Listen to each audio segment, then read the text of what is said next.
what if reality isn't as fixed as it seems, but more like a game, or a story, or even a simulation, what some traditions have long described as Maya, an illusion we experience as real?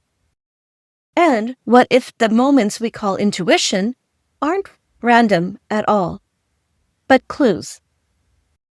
Many of us were taught to think of life as something linear. You make a plan, you follow the steps, you try to control the outcome. But what if life doesn't unfold like a straight line, but more like a treasure hunt, where the next step isn't given all at once, but revealed one clue at a time? Welcome to the Omni Mindfulness Podcast. I'm Shilpa, and this is where we pause before we build, so what we amplify is clear, intentional, and rooted in what makes us truly human. Today I'm joined by Dr. Rizwan Virk, a computer scientist, video game pioneer, venture capitalist, and best-selling author of the book, The Simulation Hypothesis. He is also the author of Wisdom of a Yogi, Treasure Hunt, and Zen Entrepreneurship, Walking the Path of the Career Warrior. Dr. Virk's journey spans from the fast-moving world of Silicon Valley to the deeper questions explored in the teachings of Yogananda and the ancient spiritual traditions. He began in computer science, studying at MIT, building startups, and working in the video game industry, where he became fascinated by how virtual worlds are created. But alongside that path, he was exploring something else: meditation, consciousness, lucid dreaming. A parallel journey into understanding the nature of reality itself.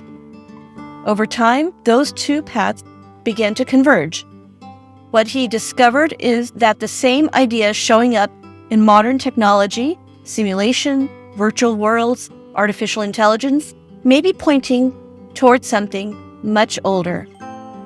The idea that this world may not be exactly what it appears to be, and that intuition, the quiet signals we often overlook, may actually be part of how we navigate it. In this conversation, we explore how simulation theory connects with ancient spiritual teachings, why metaphors like games, dreams, and films have been used across time to describe reality, and how learning to follow inner clues may be one of the most important skills we develop, especially in an age shaped by AI. Because if life is a kind of simulation, then the question isn't what is real, it's how we choose to play. So let's step in. Welcome. I want to say Dr. Virk, but I've also referred to you as Rizwan, so whichever you feel most comfortable with. Either one is fine. You can just call me Riz informally. Riz, okay. Thank you, Riz. Well, welcome. Before we dive in, I just wanted to say that I've been actively in your world. As you know, I took your simulation hypothesis course, which was so fascinating. And I'm not even kidding. I have all of your books but one. So as we come into this conversation, it's casual, but what I wanted to share with my audience is that I wanted you to help the audience connect with this concept of intuition as it relates to the simulation hypotheses. And for some of those people that are listening, they may not even be aware of the simulation hypothesis just yet. So I've got some questions lined up, but if you're ready, we can just dive right in. Yeah, and it was a pleasure having you in the class, by the way. So yeah, it was a lot of fun. For the audience, that's a class that I used to teach at Arizona State University, and now I teach it online. Usually once a year. We did it in the winter. Maybe I'll do it again in the fall or next winter if anyone's interested. Oh, absolutely. And I'll leave more information in the show notes as well for those who would like to follow up. Okay, so I feel like kindred spirits in more way than one because of the background you have in computer science. And I happen to have studied AI way before it was trendy. And I believe we both kind of navigated similar cultural upbringings And from my understanding, you were raised in Pakistan? Is that I was born in Pakistan, but I was raised mostly in Michigan and in the Midwest. Yeah. Yeah. And I was born in the US, but I went to high school in India. Oh, wow. So you did it the other way. That's The other interesting. way. That must have been very interesting. Yeah. Yeah. It was challenging as a teenager. Yeah. So maybe you can share a little bit of background where you started and even your passion for storytelling through the lens of movies. Yeah. So, I think movies in general and science fiction more broadly really opened my mind to a lot of different aspects of reality. I used to watch the original Star Wars films. My brother and I watched on screen, and I became kind of obsessed with space-oriented science fiction. And I used to watch Star Trek: The Next Generation.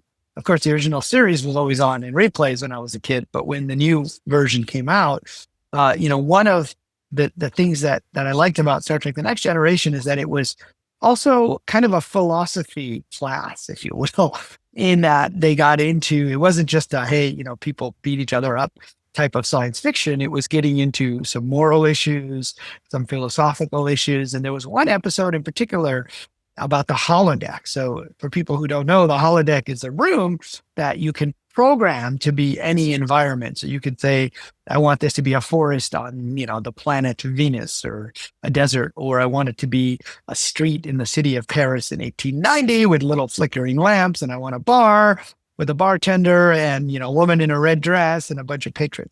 So, and it will look like a real environment. So you could go in there and you could interact with them. Even physically, you can kind of feel the objects and the people.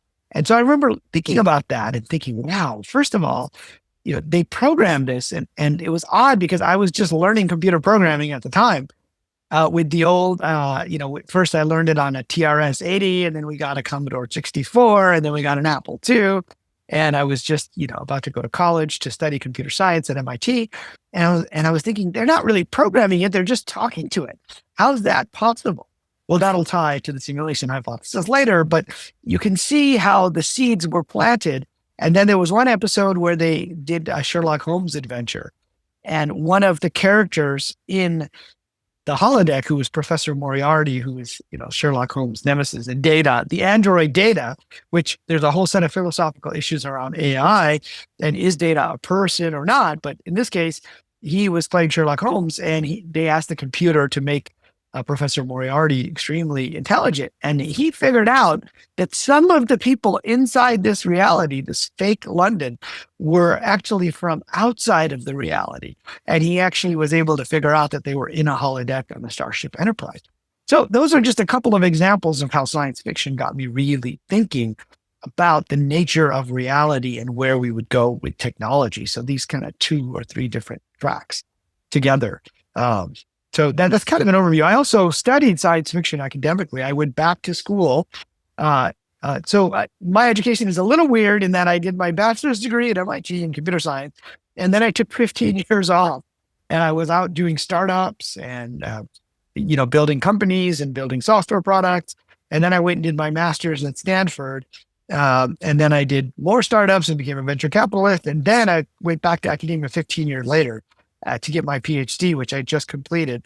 And it was partly on the role of science fiction narratives and how they affect innovators, particularly in Silicon Valley, like entrepreneurs and investors. And I used virtual reality as an example. So I really got heavy into a lot of science fiction that involved virtual or fake realities, like The Matrix, or which of course ties to my simulation hypothesis work as well.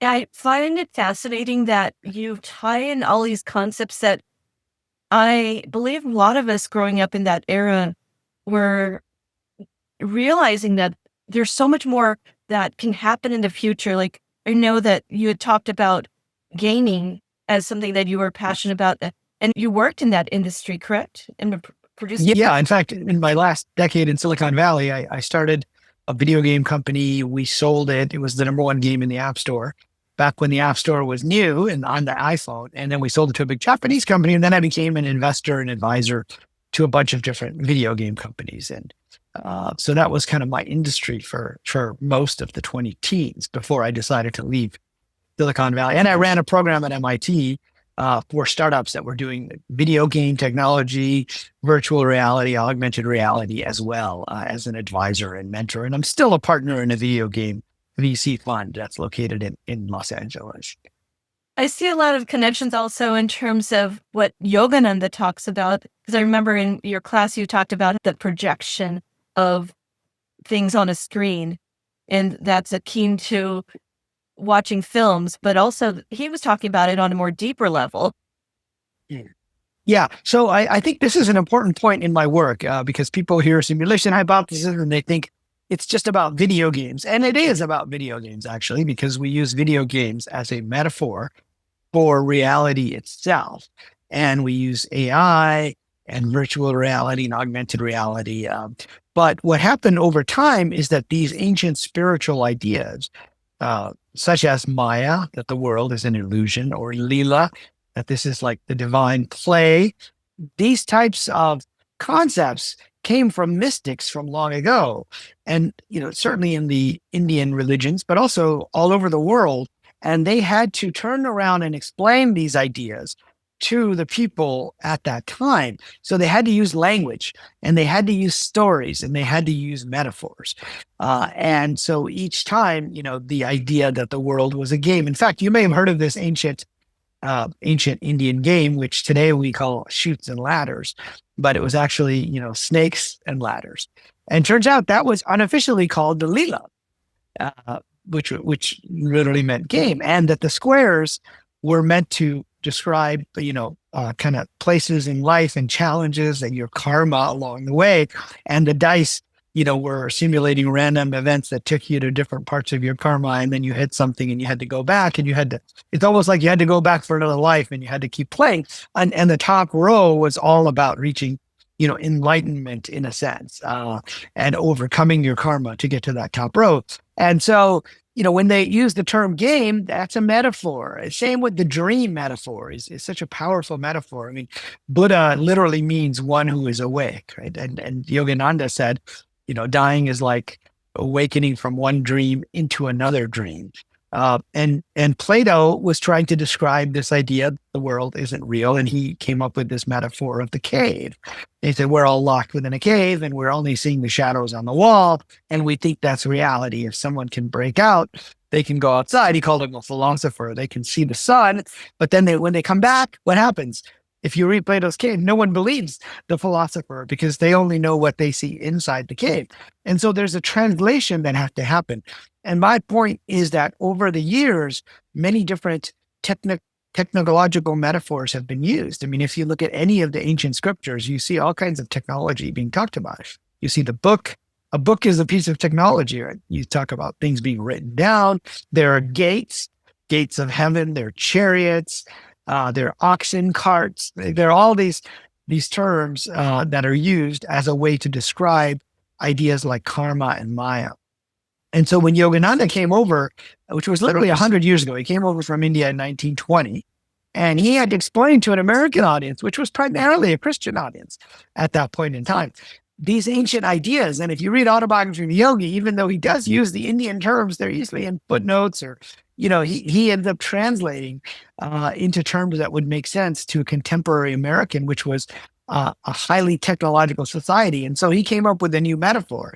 He said that the world is like a film projector, and that we are like the actors, and that the actors are suffering. The characters are suffering, but the actors don't actually die. And he would encourage his students to think of life in that way, and then to look away from the screen at the beam to see the light and shadows. And he says, the whole world is just nothing but movies to me, in his Bengali accent, He says, look away from the beam and you will see the light. And I think that's a powerful metaphor. And it was the latest technology at the time. So a few years ago, HarperCollins India asked me to write a book for the 75th anniversary of Autobiography of Yogi. And I said, are you sure you want me to write it? I grew up here in the US, and they wanted a book for Indians in India, particularly for, young professionals, about Yogananda's work. And I said, well, I'm a fan of Yogananda, but, I'm not Swami Riz or I'm not a renunciant. And they're like, no, we want you to write it because we want you to bring in your ideas of simulation theory and the internet and use modern metaphors. At first, I was hesitant to write the book. But then I thought, well, if Yogananda were alive today, he would say it's like we're all in a film and we all have scripts and roles that we're supposed to play, but we can change those scripts because we have free will. We can decide what roles we want to play. We're also sitting in the audience watching ourselves, and we're all kind of in this together. And today that sounds much more like a massively multiplayer online role-playing game, than say a more static film. It's more of a dynamic thing. And so that metaphor of the video game becomes a metaphor for reality. And it turns out other scriptures, like for example, the Quran, literally has verses in there which say that, the life is nothing but a sport or a pastime or a delusion. And basically today we would translate that to a game. And at one point it says, it's al-gururi matao, which is basically a enjoyable delusion. So if you look at any of the scriptures, they're saying sort of the same thing, that this world isn't really real, and that it's a false reality of some kind, but that what's happening here is being recorded along the way. And so that's where the link comes in, between my work and the spiritual traditions. And in the simulation hypothesis, I just released the second edition. The first edition was released back in 2019 on the 20th anniversary of The Matrix being released. But then a couple of years ago, on the 25th anniversary, Penguin Random House asked me to write another edition. And of course, AI has changed a lot since 2019 to 2024, 25, because we didn't really have ChatGPT. All of that stuff was still in the lab. And now AI is pervasive. So there's about 100 new pages in the book. And some of those are about AI and technology, but some of those are about these religious traditions. And so I've actually started to merge a lot of what different religions have been saying. And so some of the scientists get mad at me. They're like, why did you include a whole third of the book to be about, religious ideas and Maya and karma and the Quran and the Bible, And if you think of it, in Genesis, which is probably the most widely read chapter of the most widely read book in the world, it describes God, saying, let there be light, and there was light. And then, let's create a physical world with land and with vegetation, and then creating animals, and then creating humans. All of that sounded like nonsense from a scientific point of view, but it was more of a mythological take. But with today's AI, tying back to the holodeck, turns out we can now speak through prompts and we can create a whole virtual world. So it could be that even though the scriptures use metaphors in general, it could be that they're also telling us literally how the world was created through a creator or set of creators using prompts to create this physical world using something like AI. And then the physical world really is a kind of false reality or virtual world. And as you share this story, one of the things that I think of, because you were invited to write that book, which is so fascinating, the Wisdom of the Yogananda book. Yeah. Mm-hmm. And I would like to know a little bit about the backstory even of how did you come across Yogananda, and at what point in your life? Because I also know enough about you and all the challenges you've been through. So without giving away too much, I'd like to know where that book came in and when you were inspired to write the book you did. Yeah. Well, so I originally read Autobiography of Yogi a long time ago, back in the 90s. So in the 1990s, after I graduated from MIT, I didn't really work for companies for too long before I started my first startup. And during that time, I was living this double life. Like during the day, I would be, writing software. I would be hiring and firing employees. I was dealing with investors, and mostly we were dealing with, large customers and trying to deliver enterprise software solutions to them. But then in the evenings and the weekends, I was trying out different aspects of consciousness, and I tried different meditation techniques. I tried different techniques for lucid dreaming. There's a whole strain of Tibetan lore that's about dream yoga and the 6 yogas of Naropa, which is about this idea of learning to be awake while you dream. So you realize, the real you isn't in the dream. There's actually a part of you outside of the dream. And then you're supposed to realize that when you're awake as well and trying out of body experiences. And so I think it was one of my meditation teachers recommended reading Autobiography of Yogi. And I really loved the stories, particularly the stories about, the levitating saints, the bilocating saints, all of these kind of magical stories of what they did in the Himalayas, kind of the stories of old India, if you will, that are passed around from generation to generation. And Yogananda seemed to have a particular, I would call it obsession with stories. If you read about his life, he would basically collect and he would run around Calcutta. Anytime there was a visiting saint that had any kind of cities or magical powers, he would like run there and try to meet them. And so I had read it years ago and I had remembered these stories. Particularly, there was a story about an entity that I call a jinn, but we can come back to that. And then years later, after I had written the simulation hypothesis, I had gone through a major health crisis. And that actually gave me some clues that part of my life story was first to be an entrepreneur and then to be a writer, and that I needed to get on with writing these books. And even after that health crisis, I tried to jump back in the business world, but I would end up back in the hospital. And I would have these visions while I was in the ICU recovering from these procedures, like heart procedures, pretty serious procedures, about these monks. And they would tell me about my karma and they would try to heal my body and all of these things. And so I ended up writing the simulation hypothesis because it brought together these different threads. So forward, I still had some other health issues. So I was basically on the couch for a month or two. And I said, why don't I reread Autobiography of Yogi, which was one of my favorite books. So I reread it. And then I'm like, okay, I'm done reading it. I'm still not well. So I'm still kind of on the couch for half the day. What else can I read? And so I started to look for other books about gurus and wise sages who were doing, magical powers. And I found a few. And so I ended up writing a few blog posts that basically, you can still find them online. They're like what to read after Autobiography of Yogi. And I was curious about things like Babaji, like, did he really exist? Was he really this guy who has been in the Himalayas for hundreds of years?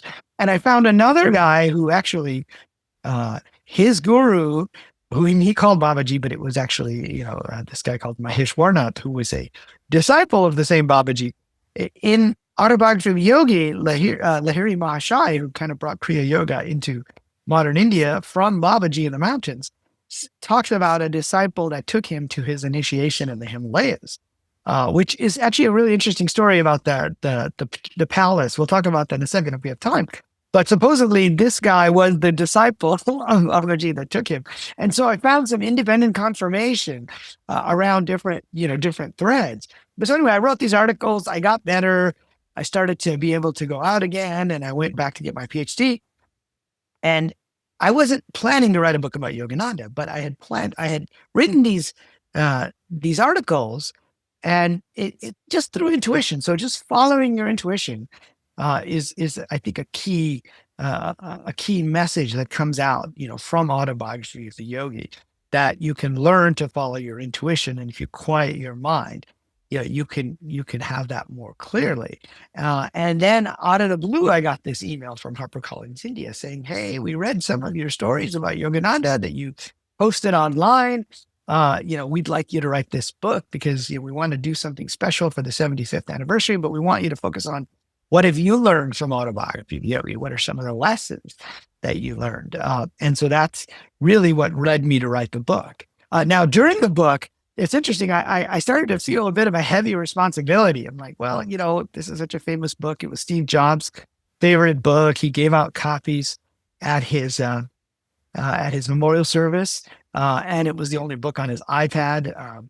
Oddly enough, his wife tried to deny those stories because I reached out to them, but I verified. Not just, Mark Benioff was the Salesforce CEO who told everyone that he gave away copies of Autobiography of Yogi, but I verified from SRF and other places that they didn't have enough copies. They were trying to ship them for his memorial service. And so, I was able to verify that she just maybe didn't want to emphasize the Eastern religious side of Steve Jobs and focus more on the humanist secular side. Maybe that's why, because she's part of a certain liberal establishment that isn't always into the spiritual stuff, I think, as it comes out. But anyway, I felt this heavy responsibility in writing this book. So I was trying to get it right. And I needed some inspiration. And I said, well, I'd like to go to the Encinitas Hermitage, which is close to where you are, because that's where he wrote Autobiography of Yogi. Now, people who read the book don't always know some of the circumstances that led him to write the book. I mean, if you read Autobiography of Yogi, you think everything just kind of happened magically for him. He had no problems. He would just say, Divine Mother, give me this. And then boom, he would get it. But that's not really the case. He had some major challenges. In fact, he had been teaching in the US for over 10 years. And his organization fell apart. There was a big scandal where, some husband of one of the women accused his second in command of, having an affair with his wife. And he went and, hit him on the nose, and it became a nationwide scandal. And people thought it was Yogananda. It wasn't. It was actually like his buddy, Swami Dhirananda at the time. But anyway, his whole organization fell apart. And Yogananda went to Mexico and he meditated, and he said, please, Lord, let me just go back to India and meditate. That's what I want to do in a cave. Like one of the lessons in Wisdom of a Yogi, lesson number 1 is you don't have to go to the Himalayas. Your mission may be to be somewhere else. And Yogananda always wanted to be kind of this wandering monk in the Himalayas, but he was a wandering monk. He probably put on more miles than any monk up to his day, since probably Shankara walked all over India, literally, but he did it in the West, not in the East. And so it was interesting how his ideas got fulfilled, but in a different way. And he got back a message saying, no, we've sent you to America and the West for a reason, and that's where you need to stay. And so then he said, well, how can I reach more people without running around the country all the time? Because he wasn't around when that scandal interrupted. He was actually in Miami and they had to cancel his appearance. And so, he said, well, one of the things is I can write a book that will reach many more people. And he reached a lot of people. I mean, he used to crisscross the US on trains. He literally drove from Boston to LA and stopped everywhere along the way. So he reached many thousands of people, but then he wrote this book, and it took him like 10 years at least to write the book. In fact, almost 15 years. And he did it at the Encinitas Hermitage. And so you can see how something that looks like a disappointment is actually an important lesson. And that happens in our lives. The same thing happened to me, by the way, with my heart surgery. It was a disappointment because I felt like I couldn't do all these things in the business world I wanted, but it led me to writing of my books. And so I wanted to go there, but it was during COVID. And so it was closed to visitors. They didn't allow visitors. Now, through a series of coincidences, I got connected with the PR person and was telling them about my book. And they said, okay, we'll basically open it up for you. And some of the monastics, I got to sit with them for a few hours, and I got to go into Yogananda's study which overlooks the Pacific Ocean, his office, which is where he wrote most of the book, by the way. And I just got to be there and be silent. And I had this vision of him while I was there. And this vision came through very clearly, and it was him in kind of a mischievous mode. And if you read, books about his life, like a guy named Philip Goldberg wrote a biography, he was kind of a mischievous guy. I mean, we think of, Yogananda, Swamiji, the serious guy, but he would laugh a lot and he would play jokes on his students. And he kind of had this stack of papers, which in the old days is how you have a manuscript, a stack of papers. And he was kind of looking at me like, see this? And I was like, yeah, that must be your book. And he takes it and he throws it over the Pacific Ocean. And I was like, what are you doing? Because in those days, if you lose a manuscript, you've lost the book at that point. And he goes, what? And he smiled, and all the little pages turned into little white birds, and they went out all over the world to carry his words. And for me, that was a message, about, get the words out there, one, and the words will remain behind. But two, don't take it so seriously, because I was taking it so seriously. And I decided, you know what, I'm just going to write about the stuff about Autobiography of Yogi that I like, which is, the bilocating saints, the levitating saints, the perfumed saints, the sleepless saints, like all these powers and magical powers. And that's what I did. And then the book just rolled from there. It was like it got over the writer's block. So that vision, which was subjective to me, but it happened right there when I had a lot of time to just be there and hear the waves of the ocean, was really special to me. And I do write about that in the book as well. You mentioned staying silent and the connection to intuition and being able to then really listen. And when you were saying that, it struck me that from a very young age, being exposed to Yogananda stories I always thought there's a purpose behind the stories. He's sharing that because he wants us to learn. Like, it's just like movies. You learn something. Yeah. The stories are giving us a lens from different angles of something we can grow from. But also the meditation gives you a way to learn. It's like both are tools. Yeah, that's very true. And in fact, when I wrote the book, some of the a couple of the board members, from the SRF in LA, from the headquarters, were telling me that they were passing around my book because they read Autobiography of Yogi, but they're not always thinking about, okay, what's the lesson of this story? What's the lesson of that story? And one of my favorites is that many of these stories about these superpowers are actually stories about karma and lessons that we're here to learn. And I'll tell you one. We can go into more if you want, but one of the stories is about when Lahiri Mahashaya, who was Yogananda's guru's guru, went in the mountains and got initiated by Babaji. He was taken by this other disciple from the cave to the initiation side. He looks up, and they're in the middle of the Himalayas, like in Iraniket, which is small town. I mean, it literally took him a month to get out there with like a little a little buggy, like a horse and a cart, because the trains didn't even go that far out back then. And there's this palace that wasn't there before. And he's like, well, where did this come from? And he says, well, Babaji materialized this. And he did the initiation in this palace and could have anything he wanted to eat. Now, that sounds like a miraculous story of miraculous powers. And Yogananda explains it's all a dream world and light. But then, the palace disappears. But the important point of that story was when Babaji tells him why he created it. And he says, in a previous life, you had a very strong desire to be like a prince and live in a palace. Now, you could go through a whole nother life like that in order to resolve that karma. Or I created this dream palace for you, so you can just be here for a few hours overnight for one night, do your initiation, and now that karma is resolved and you don't have to go and live. And so it's teaching us something about karma, because in the West, we think of karma as, you do something to somebody and they do something back to you. But really it's about your desires and your attachments.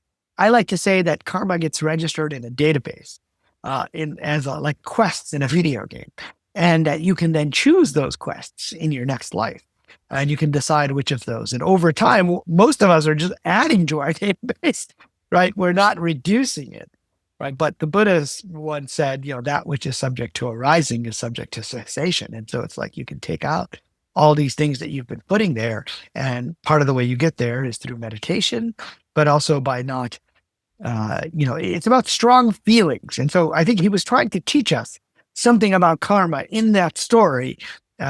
Whether, Babaji actually created a physical palace that you and I could see if we were there back in 1860, I can't say, right? But there's a real point to that story.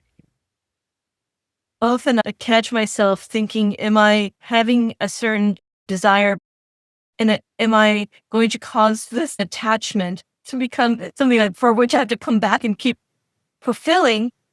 And so I'm conscientious of that. But it reminds me of another story from Yogananda.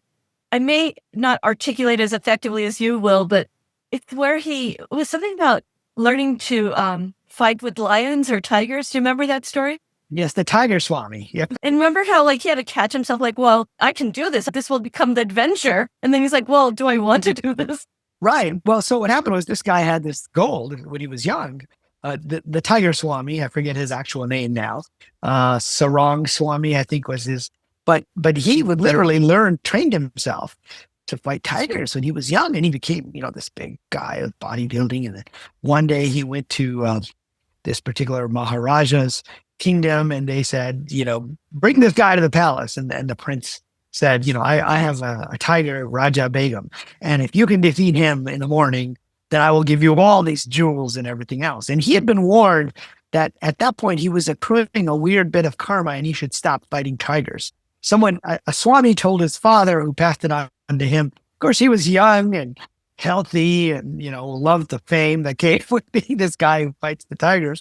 He said, no, I'll go and do this anyway, So he decided to fight this particularly gruesome Bengal tiger, Raja Begum, who basically mauled him. He ended up winning the fight, actually. barely by knocking the tiger, near the end, but he lost so much blood that he had to literally spend the next 6 months, uh, recovering from this. And then afterwards, he found he didn't have a desire to fight tigers anymore. So he sought out that Swami and he started to fight what he calls his inner tigers, the inner tigers of, of ignorance, of attachment, of all the things that a Swami, is learning to try to let go of. And so when Yogananda met him, Mukunda was just a child at the time, and he went out to meet this guy. And he told Yogananda, you need to, don't just focus on your outer tigers, think about your inner tigers. And in my book, Wisdom of a Yogi, I say this is an important lesson because it's not so much that you shouldn't fight your outer tigers. It's like the outer tigers are what part of your story. Because I mean, this guy was drawn to fight tigers. So first of all, how many of us are drawn to do that? Not many, right? It's not part of my story.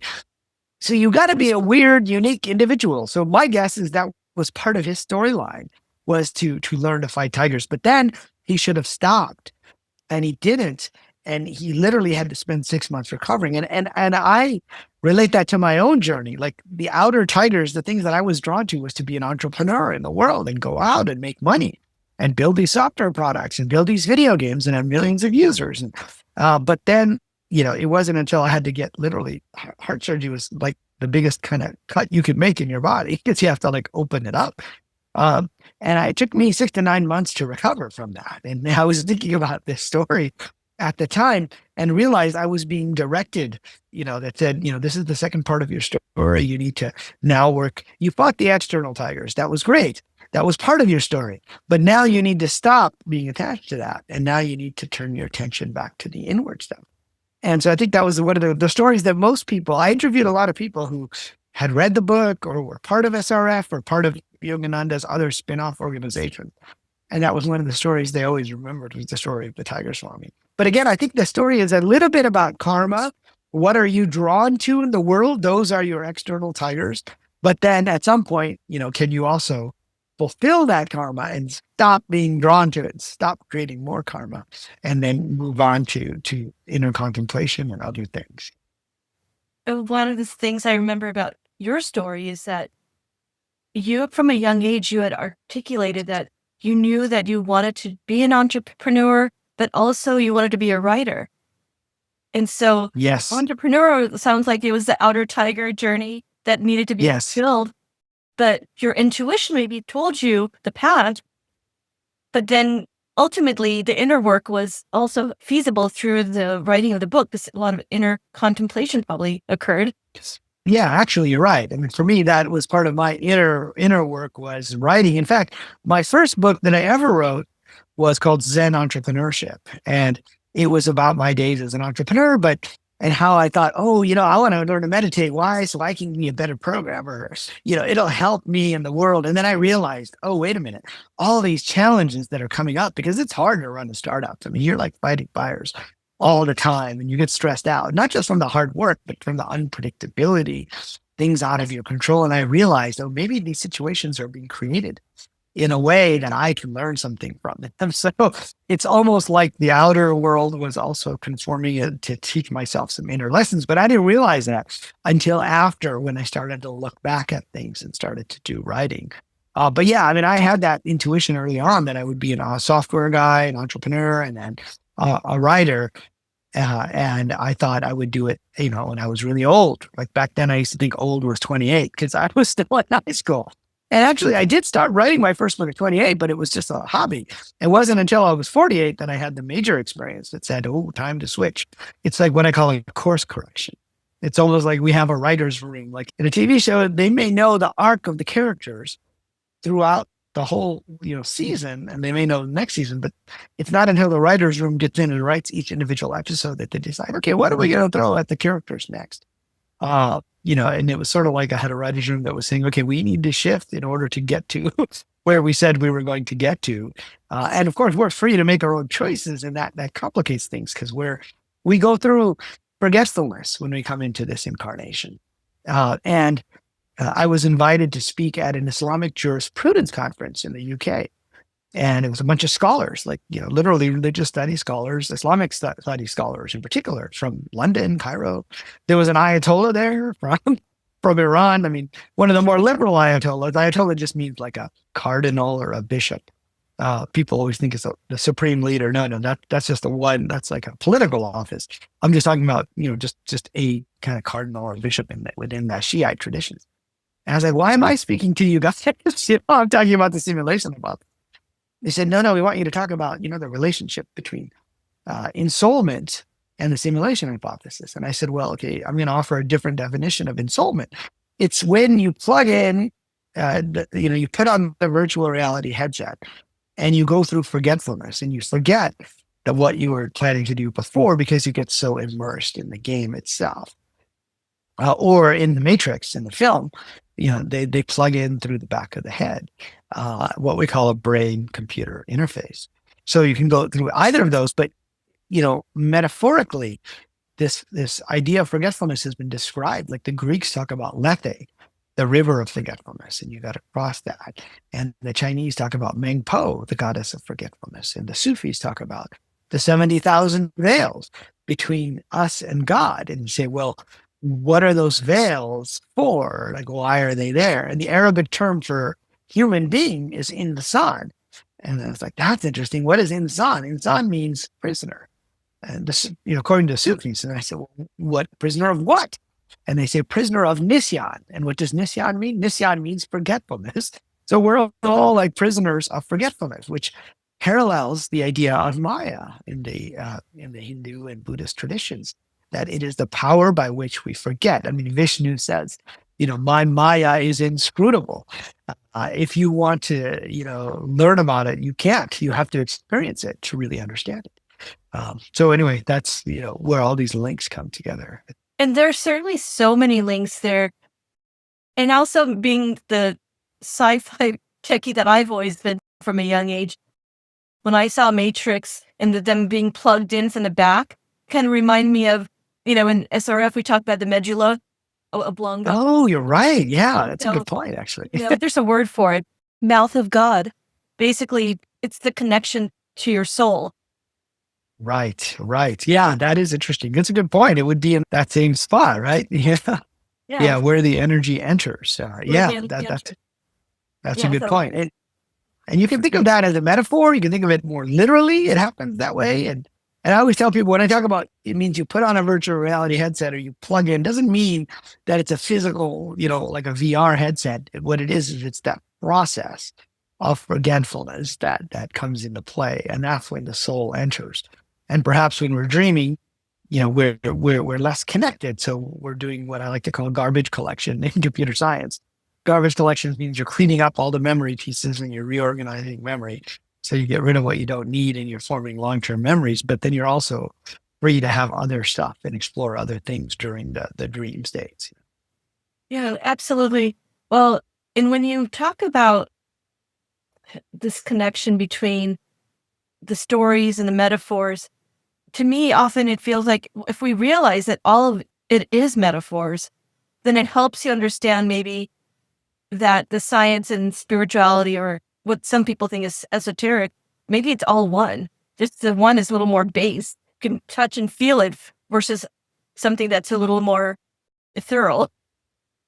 Yeah, I think so. And the Greeks had terms for this. They called it mythos and logos. And mythos is like storytelling, like the gods, the stories of the gods. And logos is more like the physical things that you can see in the universe. And so science tends to be over here. The humanities and religion tends to be, on the mythic side of it. But what if, the two are actually not as separate as we think, that the mythological is trying to describe something that's real, but it's something that can't be put into words. And so it has to be put into stories. I mean, I'll give you another example that I think ties to all this, which is in the Bible, you have the book of life, which is, a list. According to some, it's a list of who gets into heaven. St. Peter sits there at the pearly gates, and then decides who gets into heaven or not if their name is in the book. But if you go back in the Jewish traditions, the book of life actually contains more than just the names. It also contains all the actions that person did in that life. And in Islam, we have the scroll of deeds, which is clearly described as a record of all of your deeds in this life and what happened to it. And there are two angels. One is it writes down your good deeds, and one writes down your bad deeds. And in the West, we have this idea of the angel and the devil on your shoulder. That actually comes from the medieval Islamic traditions, where they talk about an angel and a jinn, on your left and your right. But anyway, these two write down your deeds, and then it literally says when you die, your book will be open and you will have to read it on the day of judgment and look and see what you have wrought. Now, we don't, we could try to take those literally, but I don't think it was meant to be taken literally. It didn't mean a book with an angel with a feather pen writing down in, Hindi or Arabic or Chinese what you did. What it meant was that everything is being recorded and you have to review that. And those people who have had near-death experiences describe what's called the life review. And they call it a holographic panoramic life review, where you go back and you relive every moment of your life, but from the point of view of the other people and how you made them feel. So the emotions and the feeling are actually as important as what you did to them. So if you shot someone, you would have to feel what it was like to be shot. But more than that, you'd have to see the ripple effect on the person you shot, on their wife, their children, etc. And so I like to say that, well, these angels are actually metaphors. They're more like NPCs, non-player characters, or they're more like processes or functions that are being served in the scriptures. They're more like a daemon is the Greek term that we use in computer science for a process that's running all the time. And, St. Peter doesn't mean it's a single guy. It means it's a process that's reviewing your book of life. And then that may tie to this idea of, okay, what do you do next? Whether, you have another life or you believe you go to heaven or whatever you believe happens next. It's all based on that. And it turns out that same metaphor is used in different traditions in different ways. In the Hindu traditions, you have Chitragupta, who is called the record keeper. And he sits next to a major god, Yama, the god of death. Why? Because he doesn't want Yama to make a mistake in where he sends you next. And so Chitragupta has like an accountant, like a record keeper that has all of your deeds in there. And so again, it's a metaphor being used to describe a process, which we can now make sense of by thinking of the world as a video game or a simulation. And those processes are running all the time. Like as a computer scientist and as an engineer, I think, well, if you can replay it, how would that work?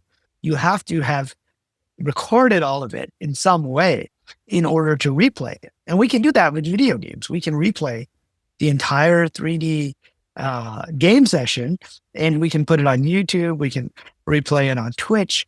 One of my nephews, when he was only like 3 years old, said to his father, it was my brother, he said, "Oh, I want to watch Star Wars." Of course, his father and my brother said, "You want to watch Star Wars, the movie?" He goes, "No, I want to watch the man and the woman played the Star Wars game." So it was a recording of a multiplayer game where the two of them had their characters, and they were they recorded the scene so that you could watch them later. And I believe that we all do that, and maybe that's what the scriptures have been telling us about everything that happens that gets recorded. So anyway, that's a kind of another example of a metaphor with a technological basis, possibly. And do you believe that you have a mission? You are steered, whether it may have seemed at the time like not a pleasant situation with the health crisis, but yes, a series of books occurred. And this sort of brings me to the next book that I want to talk to you about. You were talking about the treasure book and the clues. The clues were there. Maybe you can share a little bit about the clues and also how it ties in with any kind of practice that you have. Maybe it's meditation that helps you tune into those clues a little more. Yeah. So, I like to frame life as a kind of treasure hunt, if you will. And that's why I wrote that book. It's called Treasure Hunt, Follow Your Inner Clues to Find True Success. Now, in my early books, I focused a little more on the business world.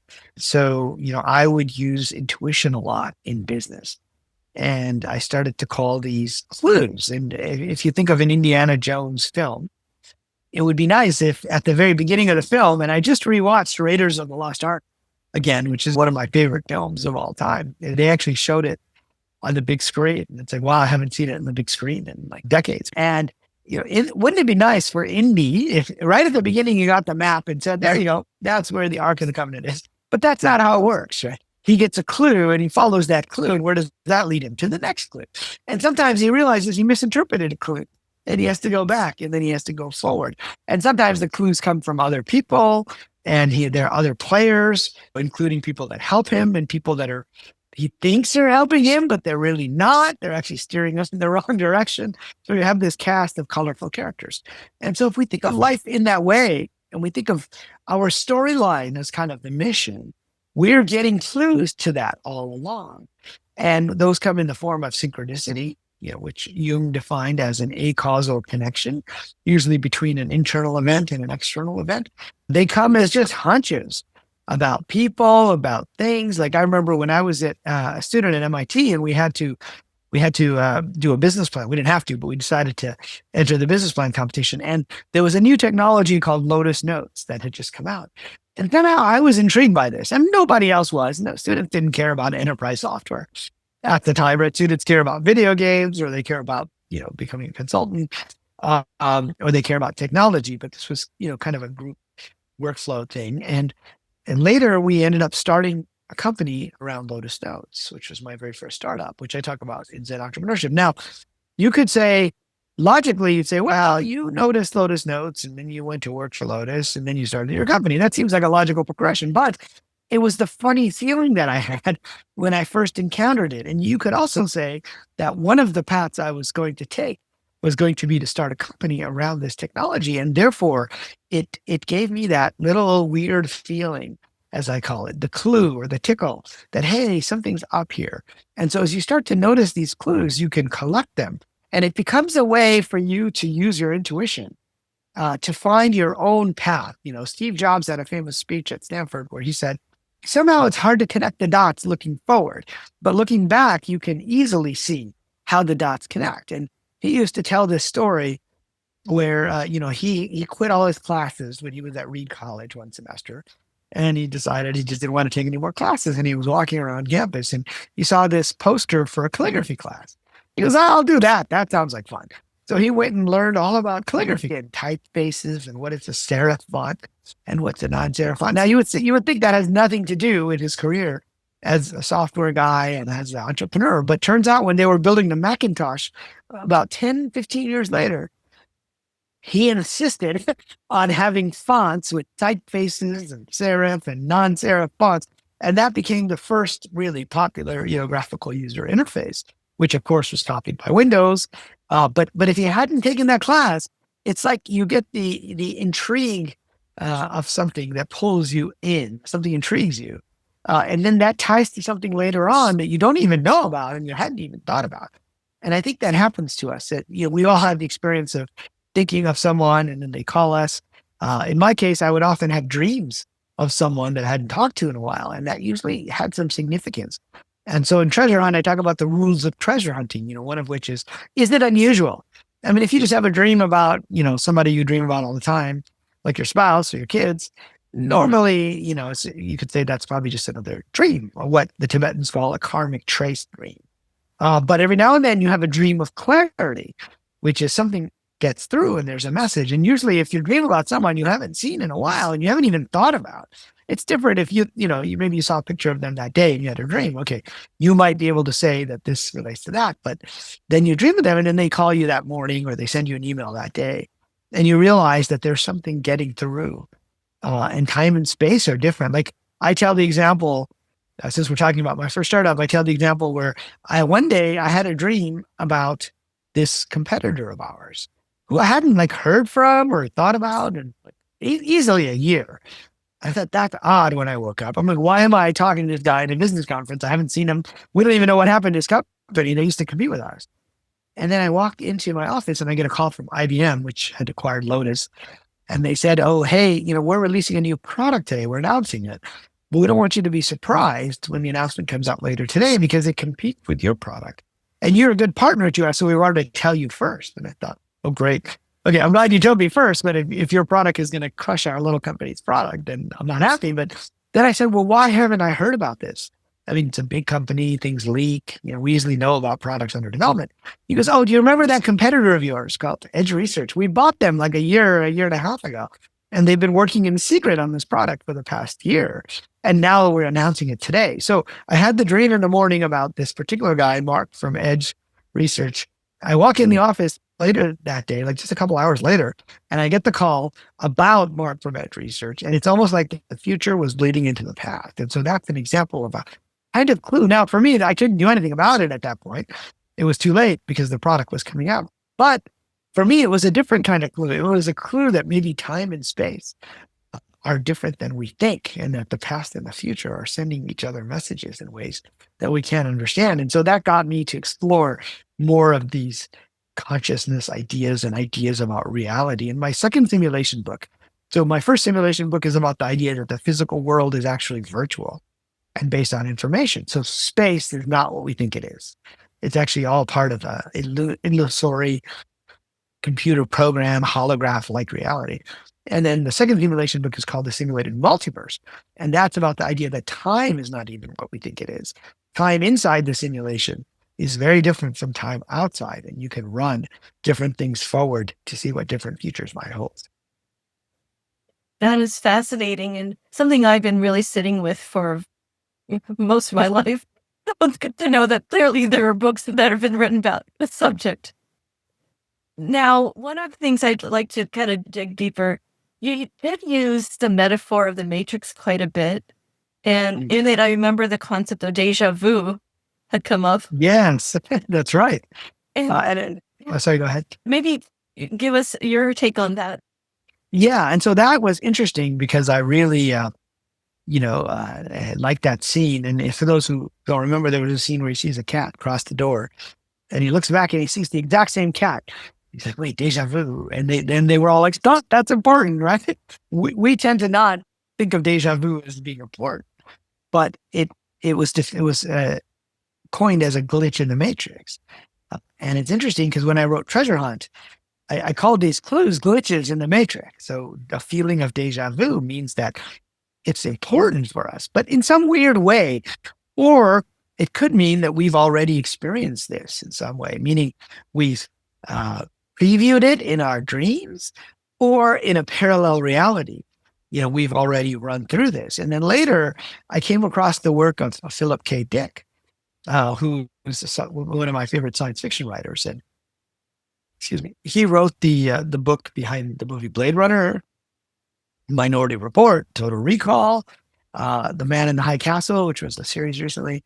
And, I interviewed his wife, Tessa B. Dick, when I was writing my book, because he had a famous line from his speech in Metz, France, where he said, "We are living in a computer program reality.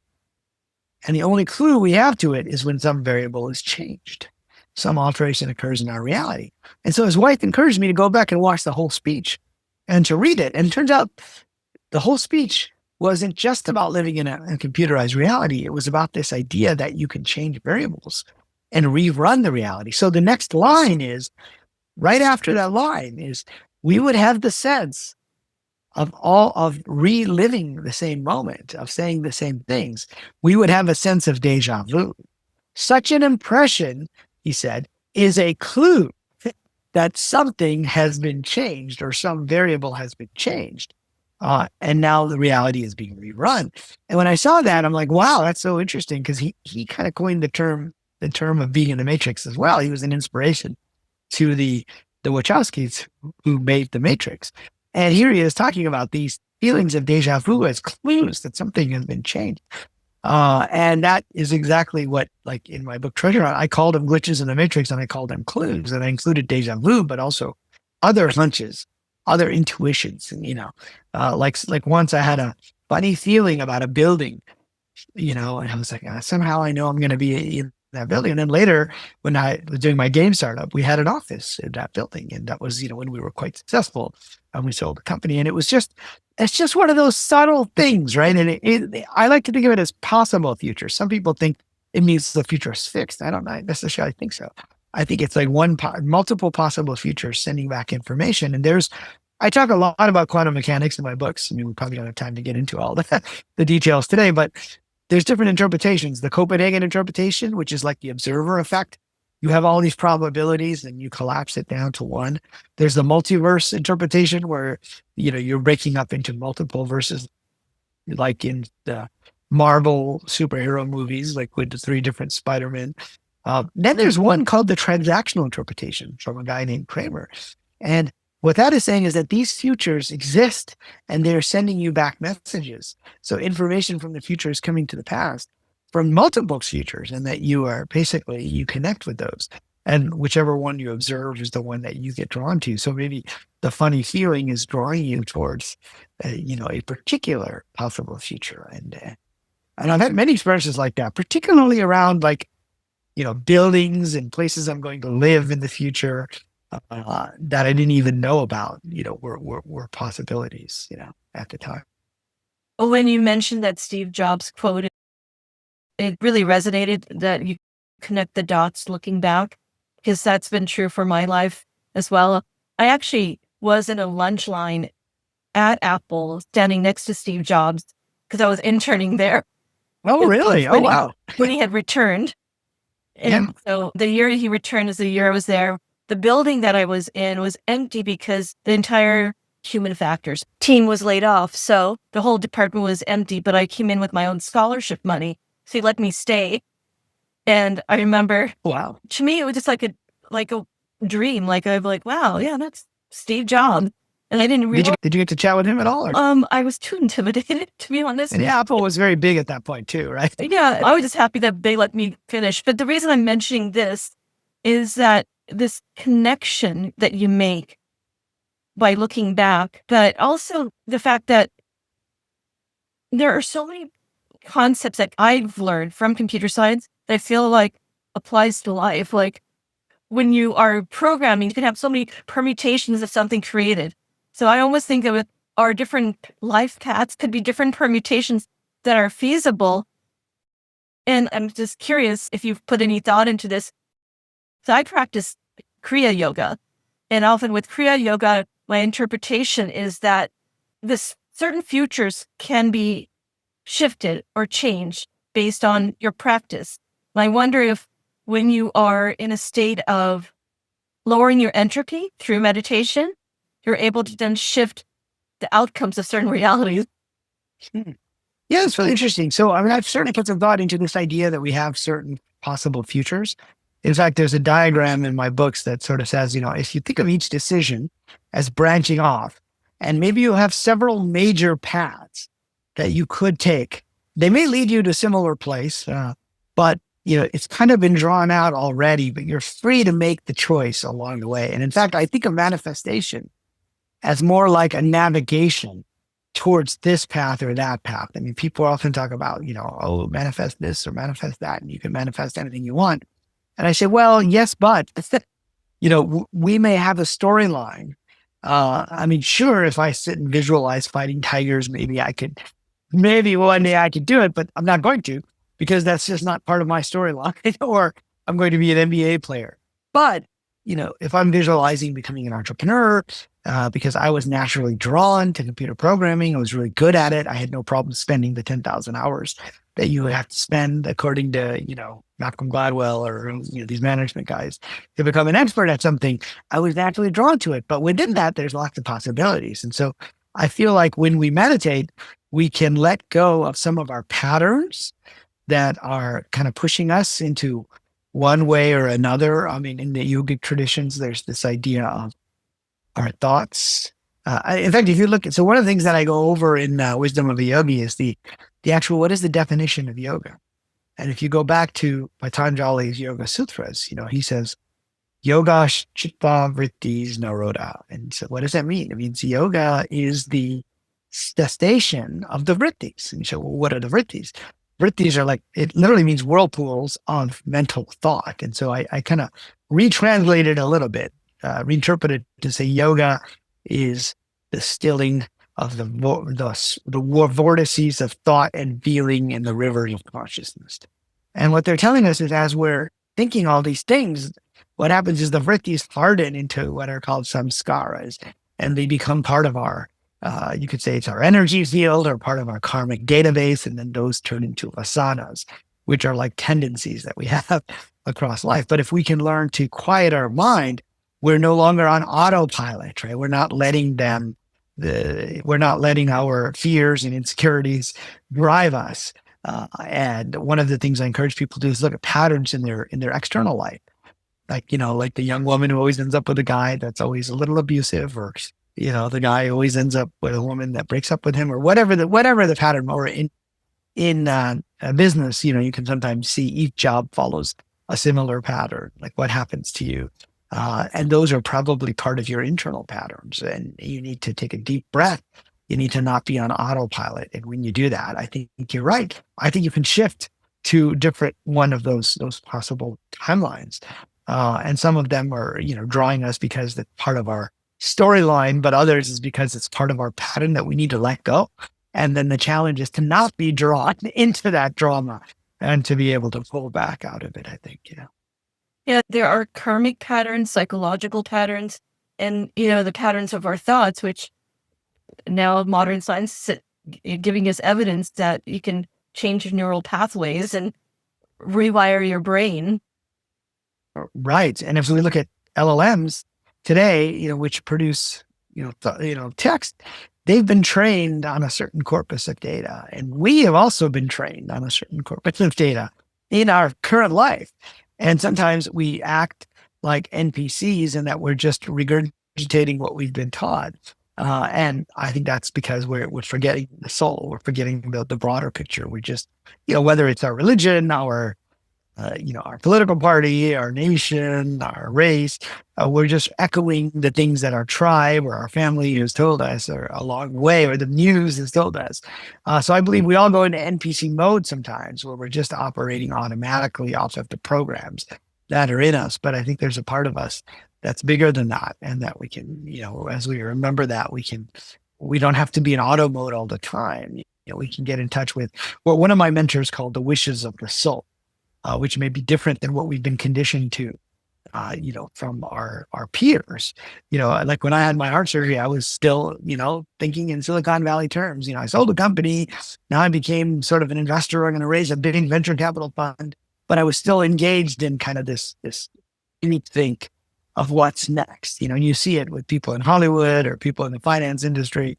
They all get a similar mindset of what they're trying to achieve. And then I was certainly pulled into the Silicon Valley way as well, which was, fine for a while because that was part of what I wanted to do. But then realized that wasn't what my soul wanted me to continue to do. So I needed to get out of that programming to say, okay, that's enough chasing money. Now it's time to do other things. Yeah. Well, and that's probably another whole conversation, but you were talking about group thinking or collective thinking. That's true for even cultural upbringing. Like if you're born in a certain culture, you think this is the way, but maybe there's other ways. Yes, that's very true in cultural upbringing, I think. Yeah. Very true. Yeah. And so then you mentioned something that really just brings everything full circle. Through the through line of intuition, you talked about the soul. And even metaphorically, if this is all a stimulation, how does this then tie to our higher purpose, our soul, and how can something as simple, which most people struggle with, I always encourage people to try it, which is meditation, how can that help us remember our soul? Yeah. So I think, the metaphor or model that I'm putting forward for the simulation hypothesis, which is a little different than the version that a lot of academics talk about. They talk about what I call the NPC version, where everyone is just AI running on the computer. And I talk about the video game version, or the RPG version, which stands for role-playing game. And in this version, you have a player that exists outside of the game. And inside the game, you have a character. Now, just like in the Matrix, Morpheus, Trinity, and Neo, they all existed outside of the Matrix, but they also had a character which we refer to as an avatar inside the Matrix. Now, in the movie, they look the same, right? Because if you're going to hire Keanu Reeves and you're going to pay him, how many millions of dollars to be in your movie, you want him to be there inside the Matrix and outside the Matrix. But in a video game, your character doesn't have to look physically like you, but you inhabit that character, that avatar. And in video games, we have kind of a life selection process. And then you say, okay, I'm going to choose my race. So I'm going to be a dwarf, an elf, or, a human, or a hobbit, let's say. And I'm going to choose my general profession. I'm going to be a thief, a warrior, a cleric, a wizard, a barbarian, a paladin, whatever. And then you choose a campaign or a storyline. And this is true of Dungeons and Dragons, which I used to play as a kid and is now popular again because of Stranger Things and as a tabletop game. But of course, many video games took that whole model online. And so I believe we go through a process like that, where the soul is the player and the avatar is the body. And we have chosen overall storylines, but we still have to play the game and we have to make the choices along the way. And a key part of this game, to make it not too easy, is the forgetfulness aspect of it, right? And this is why I think different spiritual practices, can help us to remember, whether it comes through dreams, whether it comes in moments of intuition or hunches. But, when you meditate, if you think of like all these thoughts as these little whirlpools that I talked about earlier, then they're all around you. And so do you remember those old snow globes? You would shake up the snow globe and you couldn't see inside. And anyone inside can't see out. Those are like the samskaras in our koshas, koshas are like layers in the Indian traditions, like energy bodies, if you will. And so if you're sitting inside and all these are like, they're like, you can't see because of all this snow that's in your energy field. As you meditate, you calm these down, like the passions of the day. Not saying it's not important to have passions sometimes, because that's part of the experience of life. But when you're meditating, you're calming them. And then you can see more clearly what's happening. You can see your own patterns. And hopefully, that's where the intuition comes through. And that's where you have the moments of clarity. And I think that's where you remember your soul. And Steven Spielberg, who's just, one of the greatest filmmakers of all time, always says to his kids, or he used to when they were small, I'm sure they're older now, but he used to say that great ideas come through whispers, and you can't hear them with all the noise that's around you. And he doesn't just mean the outside noise, the inside noise that comes from the outside noise. So he says, he encourages his kids to listen to the whispers. And to do that, it's like you can't see the stars during the day. You have to see them at night when the sun isn't there. So you have to stop all this stuff coming in. And when it settles down, then you can start to see, I think, some of those broader wishes in your story for your soul in this life. And that may help you make decisions that are specific to you. I mean, we can end with their Steve Jobs quote. He says, don't waste your time living someone else's life. He said, pay attention to your heart and your intuition. Somehow they already know what you want to become. And we can do that much better when we're quiet. And also when we're in tune with the quiet clues that are coming to us in the midst of what Yogananda used to call, the warp and woof of Maya, right? He said, we take the beatings of the world, and then, we can meditate, and then we can recover, and then we can restart the next day. A couple of books you had recommended and authors during your class. One was, I believe, Thomas Campbell, the author of Theory of Everything. Yeah, he wrote My Big Toe. Yeah, and Donald Hoffman also. Yeah, Donald Hoffman also wrote, what's it called? The Case Against Reality. And that one's a very popular book. And it's very, it's very clear. He says that we evolve so that we don't actually perceive what's really happening. We just perceive some version of it in our mind. So it's like a mental construct of what's actually out there. And that's a good one. Another great book is called Journey of Souls, which is a book about it's by Dr. Michael Newton, who was a therapist, and he regressed patients to before birth. And somehow he ended up in the place in between lives, which the Tibetans call the Bardo. And so he talks about that period. And one of the things he talks about is life selection happens where you're choosing. And then he says people describe seeing almost like on a computer screen the different paths with major decision points that they might take along the way. And then he says you get together with your fellow players, your fellow actors who are going to be important to you in this life. And you say, this is how you're going to recognize me. I'm going to be, the girl on the little red bike, or I'm going to be somebody who makes you angry the first time you meet me. And then these are the clues. These are the intuition you set up for this adventure that you're going. So that's another book that I recommend as well. Yes. And both those authors talk about relying less and less on intellect and more on stillness and intuition. Yes, they do. And in fact, Thomas Campbell, who you mentioned earlier, he talks about, okay, if we're in a virtual reality headset, I don't know if this is in his books, but, I spent a lot of time with Tom. And he says, we're getting a data stream, and Donald Hoffman talks about this too, that, everything it's being presented to us as if we're inside a virtual reality home. And I talk about this too. We're in a virtual, but he says, you're getting this data from the outside. Because you have to kind of loosen your connection with the current stream of information. So what's the current stream of information? Well, it's your eyes, your hands, your smell. It's like the senses. And that's exactly what the yogis have been telling us, is you need to do, what's it called? Pratyahara. And if you look at the 8 limbs of yoga from Patanjali, one of them is about like kind of disconnecting yourself from the input that's coming in. Asanas, what we think of as yoga, is only one of the 8 limbs. And of course, Yogananda doesn't talk about the asanas much at all. He talks about the other aspects of yoga that are important. I think both of those authors are hitting on this point that there's an information stream coming to us.